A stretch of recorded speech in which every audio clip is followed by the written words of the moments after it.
नमस्कार. अगदी टम्म फुगणारी, चवदार, उशिरापर्यंतही मऊ राहणारी आणि विशेष म्हणजे मिक्स धान्यांपासून भाकरी कशी बनवायची, त्यासाठी कोणती धान्ये किती प्रमाणात घ्यायची ते मी तुम्हाला दाखवणार आहे. त्यासाठी मी इथे काही धान्य घेतलेले आहेत. इथे मी 1 किलो ज्वारी घेतलेली आहे, अर्धा किलो बाजरी आहे, अर्धा किलो नाचणी, अर्धा किलो तांदूळ आणि 150 ग्रॅम सालीसकट उडदाची डाळ घेतलेली आहे. हे सर्व साहित्य एकत्र करायचे आहे आणि चक्कीतून बारीक दळून आणायचे आहे. अशी ही मिक्स धान्यापासून बनवलेली भाकरी आपल्या रोजच्या आहारात ठेवली तर आपल्याला त्याचा खूपच फायदा होतो.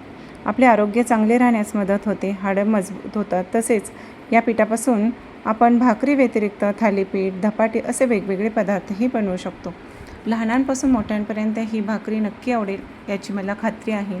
तर कसा वाटला तुम्हाला आजचा व्हिडिओ? आवडला असेल तर लाईक करा, शेअर करा आणि सबस्क्राईब करा. भेटूया पुन्हा अशाच नवीन रेसिपीसोबत. तोपर्यंत धन्यवाद.